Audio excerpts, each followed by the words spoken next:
En las últimas décadas, las enfermedades crónicas han ocasionado la muerte de más de 200 millones de personas entre 30 y 70 años.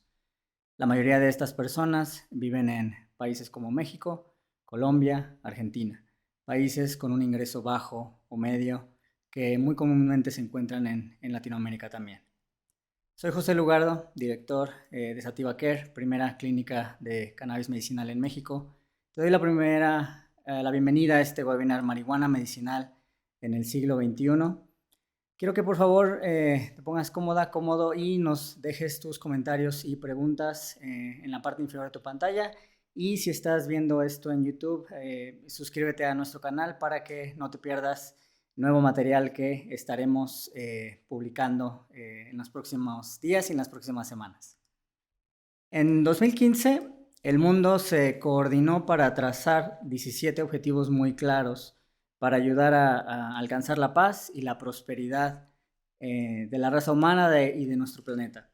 En el informe de los Objetivos de Desarrollo Sostenible, recién sacado hace unos meses, en el año 2022, se pinta un panorama muy poco prometedor, honestamente. Desde el inicio de la pandemia, decenas de millones de personas ahora viven en extrema pobreza y hoy la cuarta parte de las personas en el mundo vive en algún lugar afectado por conflictos. Esto sin contar los efectos que hoy se sienten en todo el mundo como consecuencia de un clima cada vez más errático y por supuesto que hoy una de cada 5 personas ha sufrido discriminación. La ansiedad y la depresión van en aumento. También la tercera parte de las personas en el mundo carece de acceso regular a una alimentación adecuada. Y por supuesto, ahora sabemos que las enfermedades crónicas son responsables de 3 de cada 4 muertes en todo el mundo, año con año. Con tantos problemas globales en salud, yo quería empezar esta discusión con ustedes mencionando algunos directamente relacionados con el tema que nos compete hoy, que es el tema de la marihuana. Primero, los daños ocasionados por la marihuana han sido exagerados de manera inclusive grosera, de manera irracional, sin evidencia científica. Desde el inicio de la prohibición internacional no se ha presentado justamente evidencia científica que sustente dicha prohibición de manera incontrovertible. De hecho, la Organización Mundial de la Salud recomienda una reclasificación de la marihuana en 2018. Si estás familiarizado con estos temas, recordarás esta importante mención de la Organización Mundial de la Salud, la cual después fue adoptada por la Organización de las Naciones Unidas apenas en 2020, lo que de manera muy simbólica permitiría establecer y reconocer por primera vez que la planta de la marihuana tiene beneficios medicinales. Además, los daños ocasionados por consumo de marihuana se han evidenciado a lo largo de los últimos años. En particular, el consumo, ahora ya se sabe, puede ocasionar daños en quienes la consumen, sobre todo de manera sostenida, de manera crónica, y sobre todo cuando esto ocurre en altas dosis. Pero estos daños son mucho menores a aquellos de drogas legales, incluso como el del alcohol, drogas como el tabaco, que son responsables directos de millones de muertes anuales en todo el mundo, año con año. Además, los daños ocasionados por la prohibición de la marihuana son mucho mayores que estos que he mencionado. Problemas de salud pública, por ejemplo, relacionados a los contaminantes que en muchas ocasiones se encuentran en productos de marihuana, cuando sobre todo estos se encuentran en mercados no regulados, como consecuencia justamente de la falta de mercados regulados. La criminalización, por ejemplo, en México, tristemente hoy 2 de cada 10 personas que se encuentran en la cárcel es por algún delito relacionado a las drogas, sin armas, sin violencia, por posesión en la mayoría de los casos. Discriminación también. Las personas consumidoras de marihuana son personas diferentes, que no quieren trabajar, que no aportan a la sociedad y sobre todo que tienen una apariencia muy específica. Si cierras los ojos un momento y piensas en un marihuano, en una marihuana, seguramente viene a tu mente esta imagen a la que estoy haciendo referencia. Esta discriminación que continúa hoy día a día nos daña, te daña a ti, me daña a mí, nos daña a todas nuestras familias.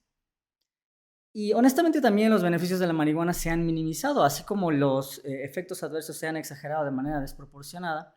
Los beneficios de la marihuana también se han minimizado. Solo en el último año, 2.000 artículos en la investigación científica directamente relacionados al estudio de esta planta y de sus moléculas está generando suficiente interés en la comunidad científica. Ya hemos hablado sobre estos temas a lo largo de todo el 2022 y continuaremos haciendo esta labor de educación en relación a la evidencia científica relacionada a las aplicaciones clínicas específicas de estas moléculas en la atención a la salud. Pero hoy el tema es un poquito más amplio y un poquito más delicado, quizá para algunos de nosotros. La Convención Única de 1961, un documento crucial para quienes están en política de drogas, para quienes se dedican a la marihuana o quienes buscan proponer mejores políticas de drogas, ha servido como base, una base sin evidencia científica, para fundamentar la prohibición de la marihuana, así como de la asignación de recursos del Estado, de la seguridad pública, para combatir las actividades relacionadas a esta, de manera totalmente fallida, sin ningún tipo de éxito. México ha sido un principal productor, como ya lo sabrás, de marihuana durante el siglo XX, principalmente por ser proveedor de Estados Unidos, el mayor mercado de todo el mundo. Pero es bien curioso cómo en conversaciones cotidianas con personas que se dedican al uso medicinal, al uso adulto, a las aplicaciones industriales del cáñamo, ahora tenemos estas conversaciones. Hoy sabemos todos los que estamos en esto que el principal productor de marihuana regulada y no regulada en el mundo es California, en Estados Unidos. Así es. California no solo es el principal productor, pero también es el principal exportador de marihuana no legal en todo el mundo. Productores, comercializadores dentro y fuera de Estados Unidos importan marihuana ilegal de California que después llegaría a las manos de personas consumidoras, muchas de estas en México, muchas de estas en Latinoamérica, en Europa, en todas partes del mundo. En México las comunidades que se dedicaban a la marihuana, seguramente conocerás a alguien o alguien cercano a ti, es algo que prevalece demasiado, prevalecía hasta hace no mucho tiempo en todo el territorio mexicano. Están abandonando esta práctica poco a poco. Están incluso utilizando algunos de los programas sociales que han sido promovidos por gobiernos federales y estatales para comenzar a sembrar otros cultivos. Solo en 2021 se alcanza un mínimo histórico, me parece que se reduce en una tercera parte de 2020 a 2021 en la reeducación de cultivos de marihuana en México en cantidad de hectáreas. Las agencias de seguridad también ahora ya se enfocan en drogas sintéticas. Seguramente has escuchado, si pones atención a las noticias, en drogas como el fentanilo que continúan arrasando a comunidades enteras en este lado de la frontera, pero también en el norte de la frontera, en Estados Unidos. Principal consumidor de drogas legales y no legales en todo el planeta. Entonces, este panorama general nos genera unas condiciones que son bastante difíciles de tratar de solventar, ¿no? Son retos muy importantes. Pero este es el punto de partida. La marihuana tiene esa particularidad, es muy difícil siquiera iniciar el diálogo. Seguramente si estás en casa y alguien de tu familia se entera que estás recibiendo contenido, que estás viendo noticias relacionadas a marihuana, seguramente este tema aún sigue siendo delicado en tu casa. Es delicado en mi familia también todavía. Pero hay ciertas oportunidades que ahora quiero que pasemos a tocar. Y voy a tratar de que esta conversación sea un poquito más directa, un poquito más sensata, porque en ocasiones hemos tratado de presentar datos, pero en esta ocasión quería hacerlo muy directo y hacerlo tan crudo como tenga que hacerlo, porque algunas conversaciones tienen que empezar a darse. Y para que podamos encontrar estas, no solo las oportunidades, pero también cómo será el futuro, cómo será la integración de la marihuana como medicina en México, en Latinoamérica, es muy importante algunas de estas conversaciones. La integración de la marihuana como medicina, te lo puedo garantizar, va a ser una realidad en este siglo. Hay 60 países hoy día que cuentan con un programa medicinal Esto es muy importante quizá para médicas, médicos, personal de salud que están viendo esta participación, o quizás si lo estás viendo en YouTube, esta grabación. Es una realidad, ya es innegable, doctor o doctora. Durante diciembre de 2022, Estados Unidos, el presidente Biden firma por primera vez una ley federal específicamente enfocada en la investigación de esta planta. Esto es muy importante, podrás decir que esto es otro país, pero seguramente como tú sabes, buena parte de los journals académicos, buena parte de la investigación científica, de los ensayos clínicos, del dinero enfocado en atención a la salud, en todas las diferentes patologías, empezando por el cáncer y todas las demás, viene de Estados Unidos. Esta ley servirá para generar evidencia que permitirá una integración sólida, basada en evidencia y no en el estigma, en la comunidad médica internacional. El British Medical Journal hace poco lanza una primera recomendación para el dolor crónico. Ahora ya se sabe que los cannabinoides son tercera línea de acción para personas adultas que viven con dolor crónico y que no hayan encontrado algún beneficio con otros tratamientos. Hoy, además del contexto clínico, del contexto de investigación y de este precedente importante a nivel internacional, que arranca obviamente con el primer programa de cannabis medicinal en California en 1996. Y quizá si nos ponemos a verlo desde un contexto un poco más estricto, arranca mucho antes, desde 1985, cuando recordarás, se aprueba el primer análogo del THC para pacientes con VIH y cáncer. Ya son varias décadas de eso. Hoy muchas personas tienen acceso a marihuana medicinal, de forma regulada y de forma no regulada. Esto es muy importante porque muchas veces quizá los proponentes de políticas públicas, las personas que trabajan inclusive en algunas agencias de seguridad, inclusive pacientes, médicas, médicos, tienen este conflicto. Todos los mercados de marihuana en todo el mundo son una combinación entre mercados regulados y mercados no regulados. California, líder en el planeta, te acabo de mencionar el mejor ejemplo de todo ello. En muchas ocasiones las personas que se acercan a marihuana medicinal no cuentan, no tienen la posibilidad del acceso a un acompañamiento médico por diferentes razones cuando se trata de una enfermedad crónica.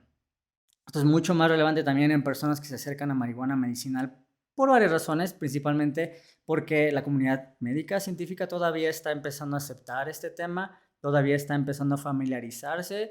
Es un tema de actualización en la salud en muchos casos, el tema de marihuana medicinal. Y eso toma tiempo, es razonable esperar que médicas y médicos primero superen la barrera del estigma y empiecen a recibir un poco el tema de la marihuana de una mejor manera. Entonces, estamos solo en el inicio de esta transición para el personal de salud. También, obviamente, entre más programas, por ejemplo, programas que vengan de la parte de la iniciativa pública, programas que vengan por parte de las agencias de seguridad social, sobre todo en países como México, en países como Argentina, como Colombia, podrían ayudar a que esta integración a través de la seguridad social permita un mayor acceso, una mayor democratización, reducir las barreras para la investigación también en diferentes patologías. Latinoamérica obviamente se comporta muy diferente a Estados Unidos, se comporta muy diferente a países europeos y por eso podría resultar interesante para el personal de salud en el sector público interesarse desde este ángulo, del ángulo de la seguridad social.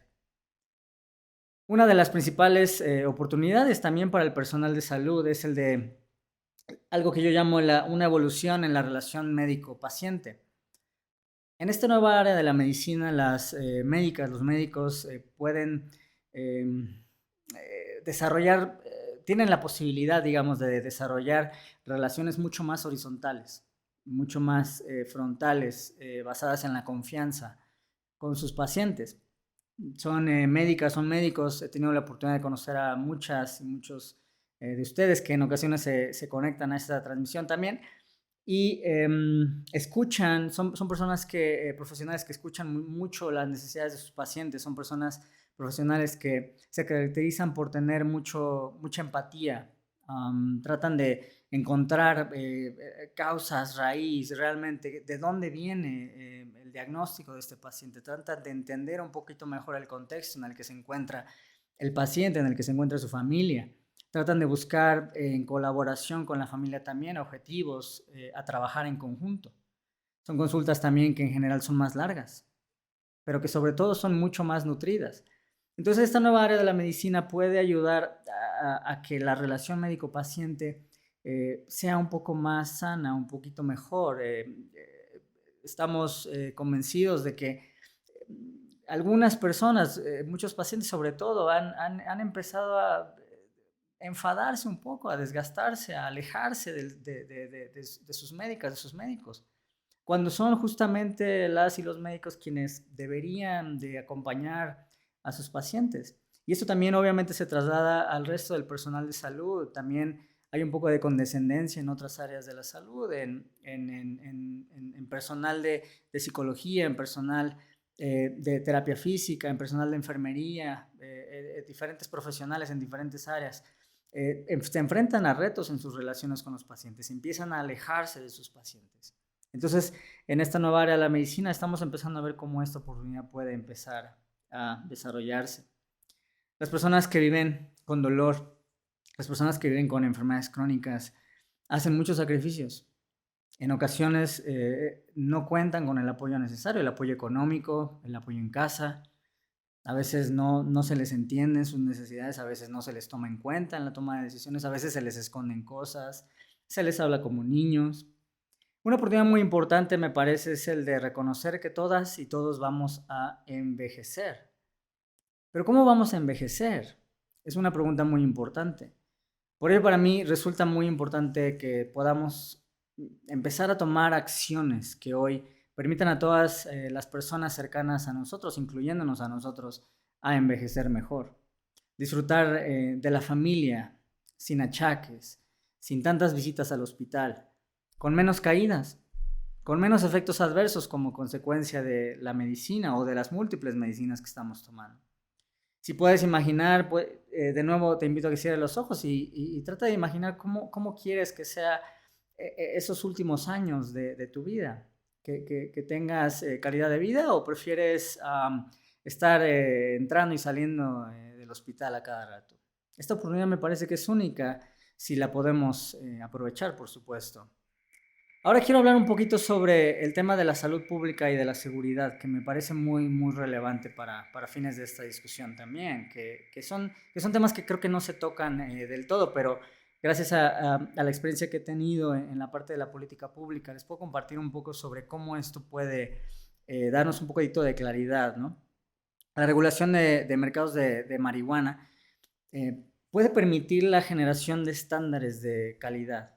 Esto obviamente ayuda al propio sector económico de la marihuana, ya sea en la parte industrial, la parte de uso adulto y obviamente en la parte medicinal, para garantizar la seguridad de todos los productos que están en la cadena de producción, en la cadena de valor. Además de permitir la recolección de impuestos, que esto es muy importante para los gobiernos, es casi que la primera pregunta que se hacen. Y en países regulados estos impuestos han sido utilizados, ahora ya se sabe, de forma muy productiva. Se han utilizado para mejorar los sistemas de salud, se han utilizado para mejorar la educación. Inclusive hay territorios donde directamente por norma se han asignado específicamente esos impuestos a estas áreas específicas de la sociedad. Y obviamente esto ha generado muchísimos beneficios directos e indirectos en las comunidades donde esto ha ocurrido, ¿no? Estoy hablando de mercados de marihuana medicinal y de uso adulto, por supuesto. En el campo es muy similar, si no había quedado claro. Además, los mercados de marihuana también permiten la generación de campañas. Muchas veces los gobiernos lo que hacen es lanzar campañas de comunicación y de educación, de sensibilización al público. Les da miedo, obviamente, el tema de la marihuana, ¿no? No queremos que vaya a haber hospitalizaciones o que la gente se vuelva loca. Nada de eso ha pasado, obviamente, pero es muy importante este tipo de programas porque ahora ya con la evidencia después de varios años, ahora ya sabemos que estos programas han sido muy exitosos. Han permitido contener un poquito esta ola inicial en el consumo de marihuana. Y también ha generado información estadística muy valiosa que permite después también no solo evaluar el propio mercado de la marihuana, pero como consecuencia utilizar esta evidencia, esta información para mejorar las políticas públicas relacionadas a la seguridad y a la salud pública, que son áreas claves para los mercados regulados de marihuana. También los mercados regulados de marihuana, los exitosos sobre todo cuentan con programas de reducción de daños. Esto es muy importante porque es muy posible que a través de estos programas podamos ayudar a reducir, a prevenir el consumo problemático, con un énfasis en las y los adolescentes.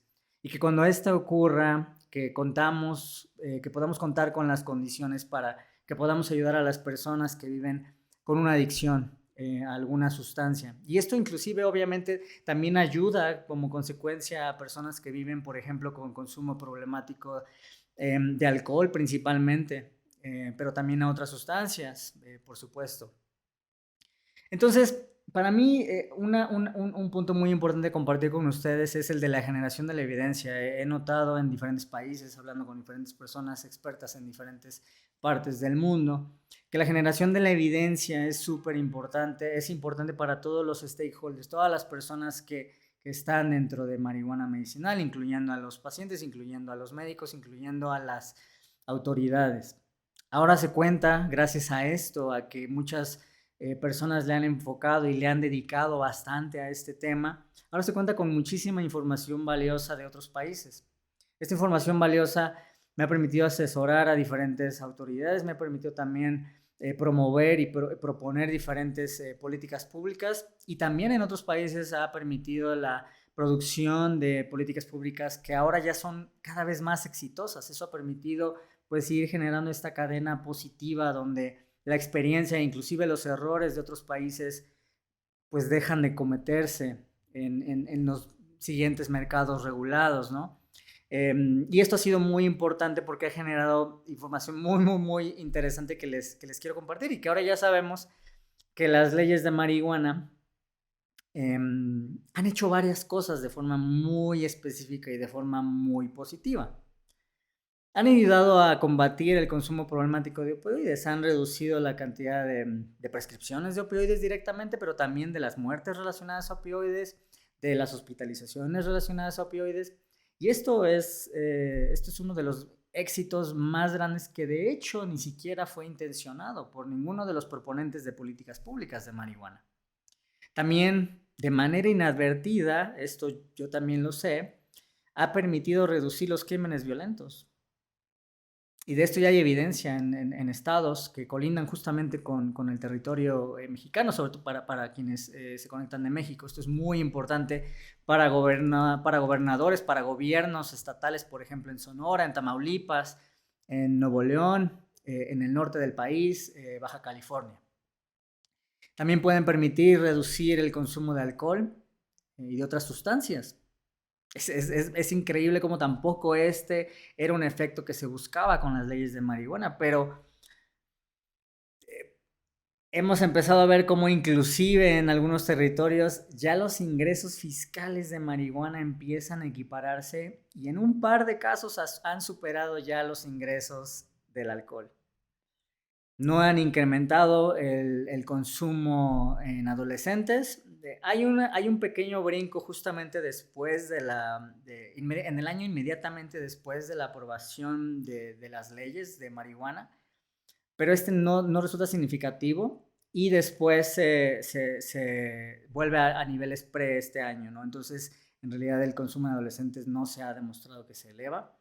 Tampoco se ha demostrado que que se incrementen los accidentes automovilísticos. Había muchas personas de diferentes autoridades regulatorias que pensaban también que iban a aumentar los choques, y esto no ha ocurrido así. Y obviamente el tema que te he comentado, el tema de la generación de importantes ingresos fiscales, que este es súper importante, por ejemplo, en mercados regulados locales. Donde más se sienten estos beneficios es, por ejemplo, si gobiernos estatales o gobiernos locales, inclusive ciudades o comunidades rurales buscan integrar algún tipo de programa, ya sea de cáñamo o de marihuana, generan importantes ingresos fiscales muy rápido. Hay otras preguntas muy importantes que quedan pendientes, por supuesto, y que me parece que no se hacen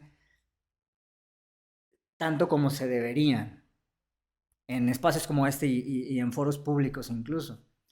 ¿Podrán, por ejemplo, los mercados de marihuana en México y Latinoamérica ayudar a comunidades que se han dedicado a su cultivo?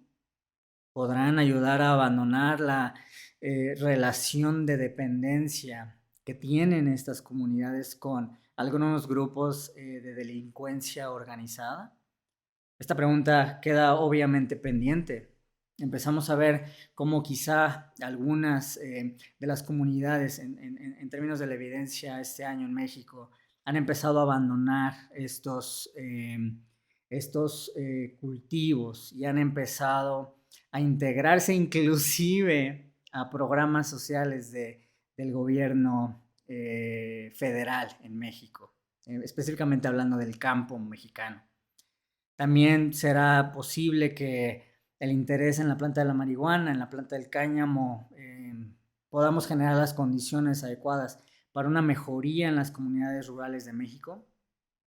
Es posible que podamos mejorar la infraestructura, las comunicaciones, el alimento, la vivienda a través de programas sociales, programas piloto. Una vez me toca justamente tener una participación en el Senado, en el Pleno del Senado de la República, en México. Justamente tocaba este tema en específico y recuerdo una reflexión que yo hacía en ese entonces que hoy comparto con ustedes que más o menos iba en relación a algo muy simple. En México, quienes viven en México, todos, seguramente tú, yo, obviamente tenemos familia en el campo, tenemos familia en algún pueblo, seguramente en las épocas de Navidad, de Año Nuevo, en cualquier fin de semana nos escapamos a ver a la familia en las comunidades. Esto es algo que muchas familias, ya sea que vivas en las ciudades grandes o que vivas en ciudades más pequeñas, todos tenemos familia en el campo mexicano. Y la reflexión que yo hacía en específico tenía que ver con un tema de orgullo personal. Tuve la suerte, el privilegio de vivir muchos años afuera de México. Y una de las cosas que yo aprecié más a mi regreso era el hecho de poder regresar y aportar a mi país. Y cuando visito a las comunidades de mi familia, me da un poco de tristeza, honestamente, porque creo que tenemos ese pendiente, tú y yo, de regresar a la comunidad y de ayudar a que haya mejores caminos, a que sea más seguro, a que esté iluminado todo el camino, a que haya agua, y a que la gente tenga sustento, a que puedan ir a la escuela los niños y que puedan desarrollar una profesión y formar una familia y no tener que temer por su seguridad, que son cosas muy simples. Y ese pendiente me parece que lo podemos ayudar a avanzar con la introducción de este mercado regulado, ya sea a través de, obviamente, programas muy grandes, muy ambiciosos, una ley federal que apruebe el uso adulto, un sistema de licencias, o a través de programas piloto en el cáñamo, por ejemplo, a nivel estatal, o a través de programas en la marihuana medicinal con agencias de seguridad social o inclusive un protocolo de investigación en un hospital local. Cualquier cosa de estas puede ayudar a avanzar porque yo estoy muy convencido y la evidencia que he visto país tras país, tras país, tras país, mes tras mes, reporte tras reporte, toda es positiva, toda es positiva. Entonces, esta reflexión me parece muy importante dejarte con ella y que creo que es una de las oportunidades más importantes y que creo que también aplica en países como Argentina, como Colombia y otros. Y también una reflexión más a futuro, que he platicado con personas que se dedican a la política de drogas y creo que aquí es un punto que me parece muy delicado y que creo que deberíamos de hablar más, y yo te invito a que hablemos más y a que nos atrevamos más a hablar de este tema. México necesita una reconciliación social y tocar el tema de violencia de frente, sin esconderlo. Me parece muy prudente decirte que la marihuana no ocasiona violencia, pero su prohibición ha ocasionado mucho. Su prohibición ha ocasionado mucha muerte. Su prohibición ha ocasionado que hoy día muchas personas estén en la cárcel sin sentido, solo por estar en posesión de una planta. No tiene nada de sentido esto. Organizaciones criminales están en otra cosa. Ahora se dedican a otras actividades que ni siquiera me voy a atrever a mencionar. Muchas actividades que lastiman a tu familia, a la mía. Pero es importante que hablemos de esta violencia como lo es. Es violencia. No es romántica. No tiene emoción la violencia que esta gente trae a nuestras comunidades. No es tema para romantizar en un documental en Netflix o para que lo hablemos como si fuera algo de lo que deberíamos estar orgullosos, orgullosas. No es nada emocionante el crimen organizado o privar de la vida a alguien o de la libertad a alguien o darle violencia a alguien. Entonces, todo esto daña a nuestras comunidades, impide nuestro desarrollo. Esto no es positivo. Y yo te invito a que tengamos este diálogo de frente, porque en la medida en la que dejamos de agacharnos y de decir que la marihuana no está asociada con la violencia, cuando esto es totalmente falso, no vamos a poder superar este estigma. Entonces, este es el tema de las oportunidades. Y ahora yo quiero compartir contigo un poco de la visión que yo he venido tratando de, primero tratar de construir para mí mismo, para mi familia, para mi equipo de trabajo, para las personas con las que me dan la oportunidad de platicar, de las empresas que me dan la oportunidad de asesorarles, las autoridades que me dan la oportunidad de escuchar, de abrirme sus puertas. Y yo creo que para mí es muy importante transparentarte cómo yo me imagino esto en este siglo. La integración de la marihuana a la sociedad puede ayudar en múltiples frentes. Primero, las políticas relacionadas al cáñamo y a la marihuana impactan en 64 de 169 metas, en 15 de 17 Objetivos de Desarrollo Sostenible 2030. 15 de 17. La medicina, si solo te interesa la medicina, impacta en 13 de 17, directa o indirectamente. Es muy importante esto, porque vamos atrasados. Si revisas el documento que con mucho gusto te comparto, el último reporte en 2022 que salen de manera periódica, dependiendo de cuándo veas esta grabación, te invito a que consultes el reporte más reciente de Objetivos de Desarrollo Sostenible. La pandemia nos atrasó demasiado. Cuando yo leí el reporte preparándome para este espacio, me espanté y me acordé cuando yo tenía 17 años y era una persona muy idealista, todavía lo soy, pero en ese entonces todavía no conocía algunas cosas del mundo real que seguramente tú también conoces, que no todo es fácil y a mí se me hacía fácil. Y en ese entonces yo recuerdo cuando yo tenía 17 años, yo quería ayudar a avanzar esa causa directamente, la causa de la sostenibilidad. Y hoy sé que la tarea requiere no solo de que dejemos de usar popotes o que dejes de comer carne roja. Mm, Una de esas medidas que luego te recomiendan, ¿no? Comprar la bolsa esta verde en el supermercado. No sirve de nada. Lo que necesitamos es cambios radicales, sostenidos, a nivel federal, a nivel global, a nivel local, en tu casa, en tu refri, con tu familia, con tus hijos. Son cambios fuertes donde nos vamos a tener que incomodar demasiado. Pero si nos incomodamos menos ahorita, va a ser menos peor dentro de 20 años, cuando la migración esté desplazando a cientos de millones de personas como consecuencia del cambio climático, o cuando las ciudades que más te gusta visitar en la playa estén bajo el agua, como Cancún, como Miami, o cuando en ciudades como en la Ciudad de México, Buenos Aires, o Nueva York, París, no puedas respirar el aire. Estos efectos se van a empezar a sentir de manera más fuerte y es súper importante que ayudemos a avanzar este tema ya mismo.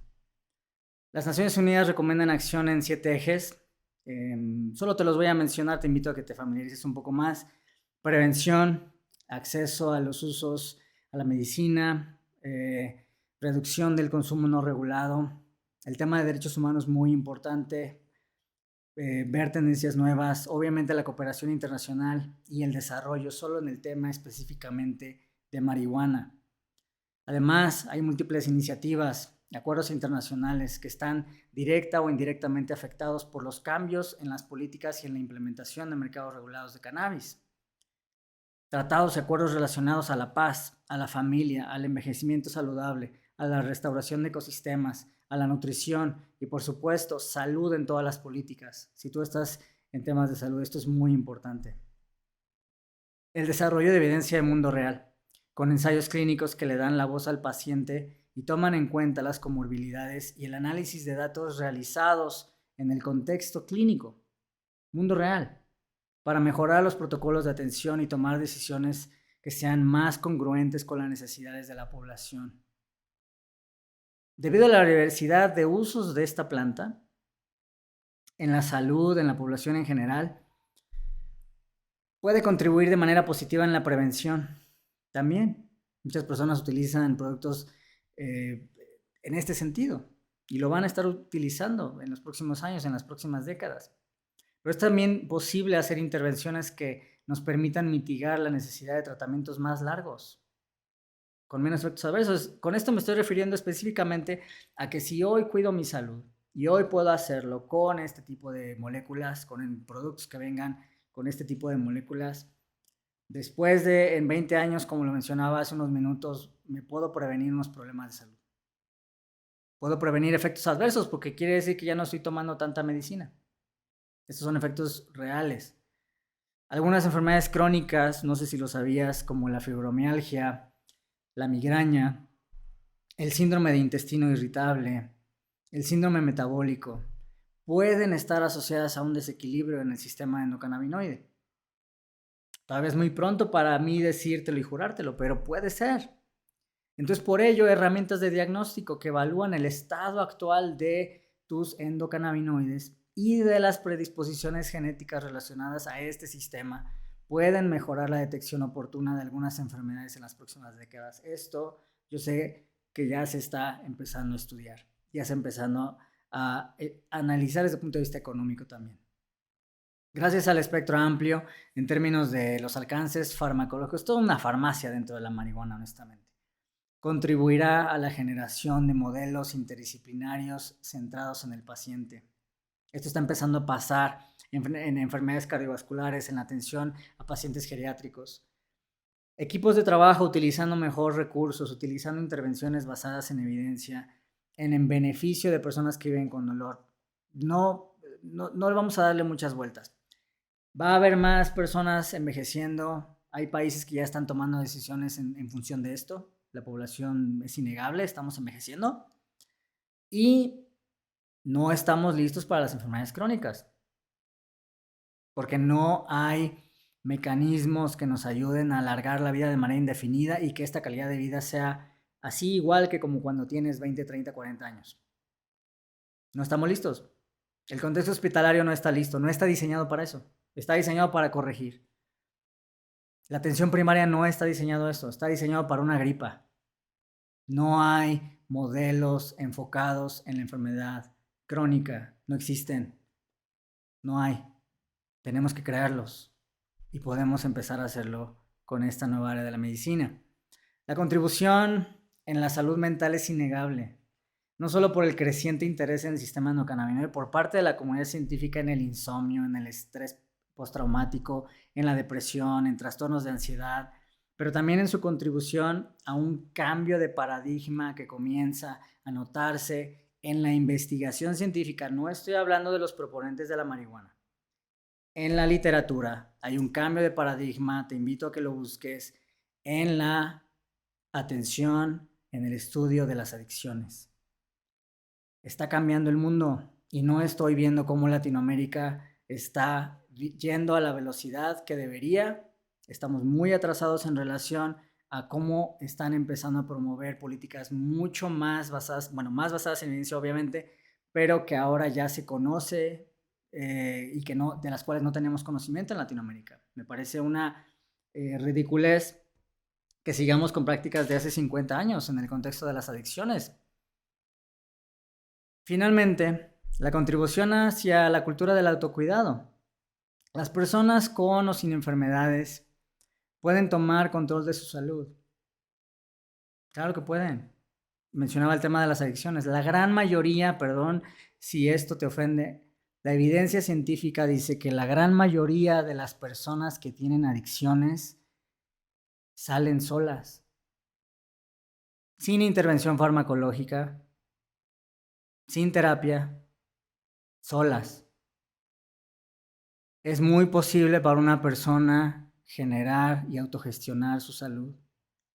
Puedes tomar control de tu salud al desarrollar buenos hábitos, comer bien, tomar agua, cuidar tu salud, cuidar tus relaciones, así como identificar riesgos en casa y en su entorno, en tu entorno. Es muy posible hacer esto y esto es gratis. No le cuesta dinero a nadie, solo es educación. Y se puede hacer hoy mismo. Y se puede hacer con menos efectos adversos. Quiero agradecer a todas y a todos ustedes. Sé que ha sido un diálogo un poco más crudo. Me parece muy importante en ocasiones decir las cosas como vienen. Me parece, sobre todo para ustedes quienes me conocen en privado, saben que yo en general así soy. Y me parece muy importante que hablemos las cosas de frente y que algunos temas de la marihuana sean tocados de esta manera. El tema de seguridad es un tema que no podemos ignorar, que si estás pensando en un proyecto de marihuana, que lo integres dentro de las necesidades que vas a tener que atender, porque bien o mal, de una o de otra manera vas a tener que estar involucrado o involucrado. Si eres médica o médico, vas a tener que luchar con el estigma asociado a este tema, solo por el hecho de dedicarte a esto, o cuando las personas en tu entorno, los profesionales de la salud, se empiecen a enterar que tú eres el doctor de la marihuana. Para pacientes, obviamente, continúas viviendo con la estigmatización. Súper importante que de mi parte me permitas reconocer este esfuerzo que haces día con día para cuidarte y que no sea en vano. Muchas personas luchamos por ello. Los últimos 100 años han sido marcados por mentiras relacionadas a una planta que no debió ser prohibida. La marihuana no es mala. Quienes la consumen tampoco lo son. Es momento de decir la verdad. Cuando yo conocí la verdad no pude ignorarla. Me considero una persona de ciencia, una persona espiritual, pero una persona que creo que tengo sentido común. Siempre estoy tratando de ser mesurado, de buscar la evidencia y de seguir tratando de aprender y de aspirar a conocer un poco más acerca de los problemas que afectan al mundo. Hoy he compartido un poco sobre lo que he visto a lo largo de quizá los últimos 10 años, lo que continúo viendo todos los días.